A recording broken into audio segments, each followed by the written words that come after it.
because you couldn't have paid me enough to take UTSA.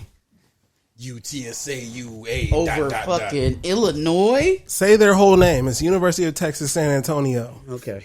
You just said it for fucking me. Media for UTSA here. Yeah. Put respect on their name. Why didn't you wear your jersey this week for them? That would be nuts if I had a jersey for them. Bielema in Illinois to put some respect on their name because they need respect on their name.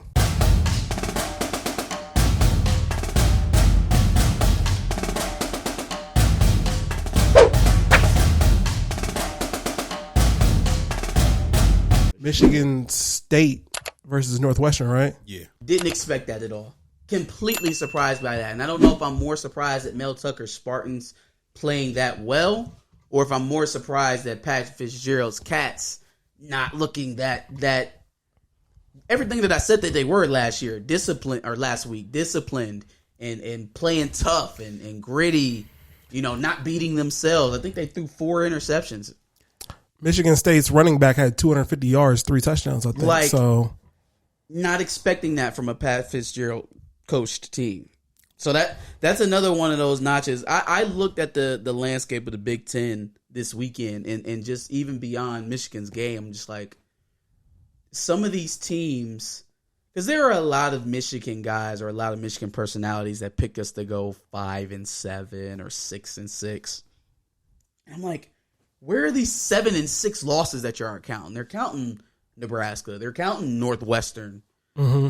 They're counting Michigan State. And I'm like, yeah, maybe we'll see some of that dialed back a little bit. And it's still not saying we about to go down, march to Columbus and take a win. But Michigan State is about to start off 2-0, bro. We'll see. Ain't nobody worried about State. We got something for them. You better have something for Kenneth Walker. Would y'all play week 4 some shit like that? Better have something for Kenneth Walker. It's usually in October. Okay, so yeah, it'll be in October. That's about right. Yep.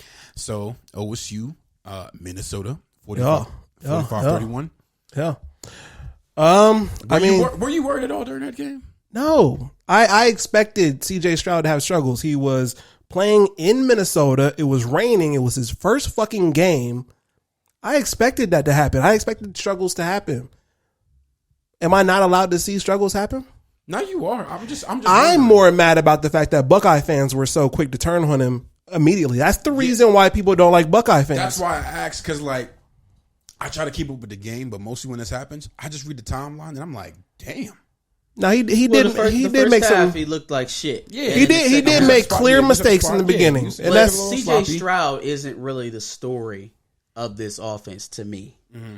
Right, first half he threw the interception. He was kind of out of all sorts. His fault, but the thing that surprised me more was that Ohio State didn't really control this game. It wasn't so much of the score. The Ohio State walking off the bus is 40 points better than Minnesota. Yeah. The problem is that I didn't see at any point from their offense that they could, if they needed to, just sustain drives.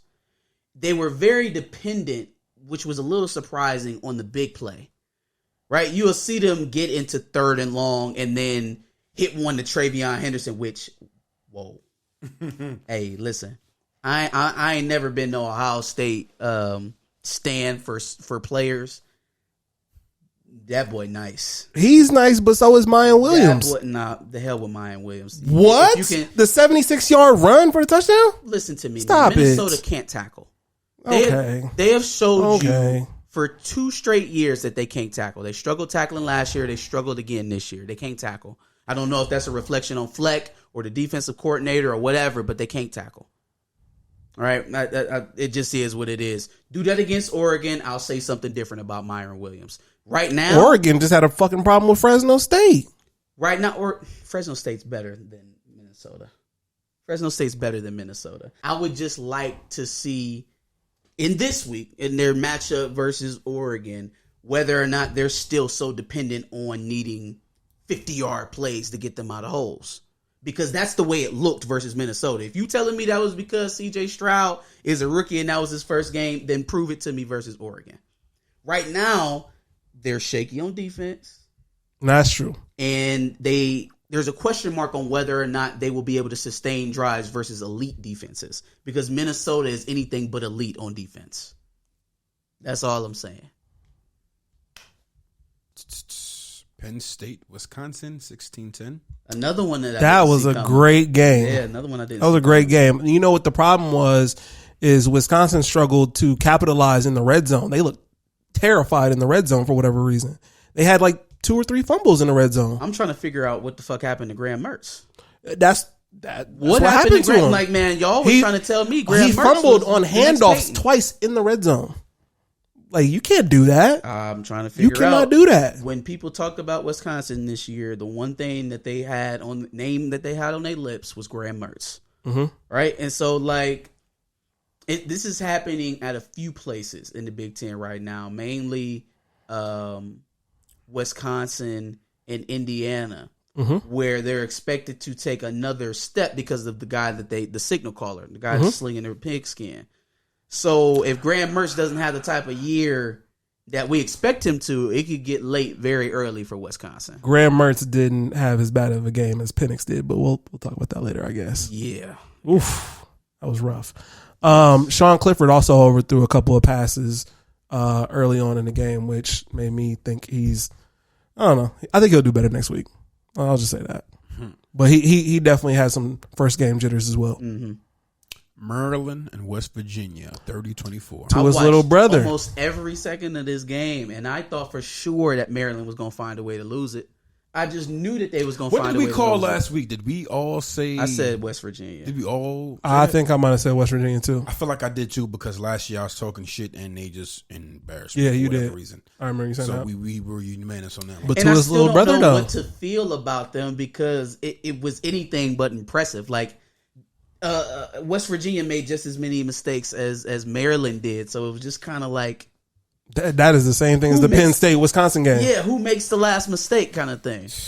That's the exact same thing. I don't know what to take from that game, because, yeah, I knew that Talia, the Tungavaloa was... To his little brother. I knew what he was, right, coming into this. I knew what he was as a product. I knew what their receivers were. Mm-hmm.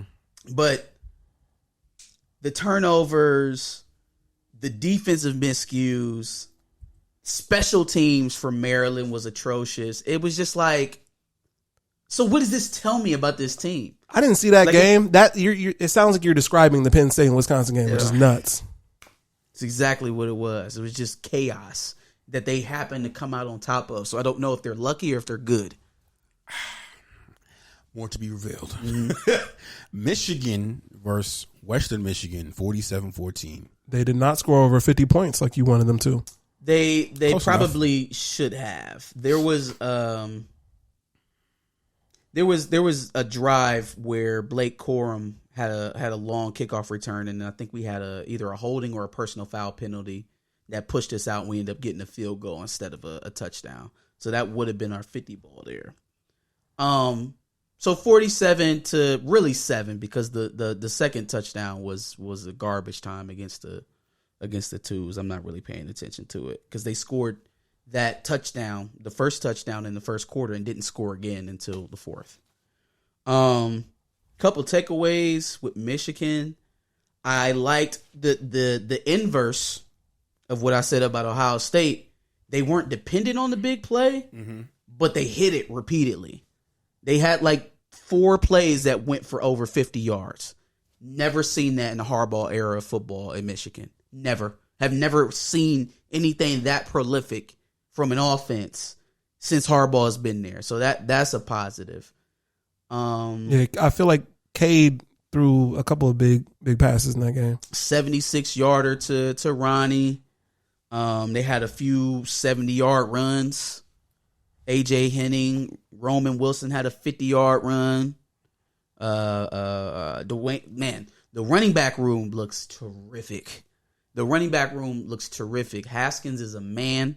Blake Corum is the second coming of Reggie Bush, out there doing everything, catching, passing, returning kicks. He's all over the field. Plus, we got the young 5-star waiting in the wings to get his opportunity in Donovan Edwards, and he even got an opportunity to play. Defense looked okay. Still some things to work on, but 7 points in 3 quarters that's money for me. I mean, I don't really care how it looks if that's what you're producing. So that looks fine. Aiden Hutchinson is going to be a lottery pick for sure. Man amongst boys. The one thing that really made me smile out of this game is that JJ got to get into the game. JJ McCarthy, the backup quarterback, true freshman. 3rd and 25. Scrambling out to his right. Chucks off a defender. This is 6'3", 190 pounds. Chucks a defender. Plants his foot. Does the one thing that you tell quarterbacks never to do, young or old. Throws late across his body to the other hash. That's nuts. For a stab. 70 yards.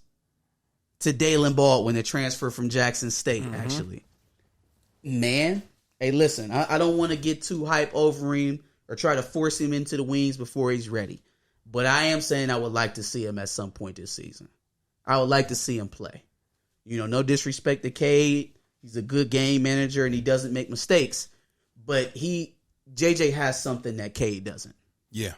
He has something that Cade doesn't. Playmaker. And you can see that already. So I'm excited. I'm optimistic. A lot more optimistic than I was before the season started. For sure.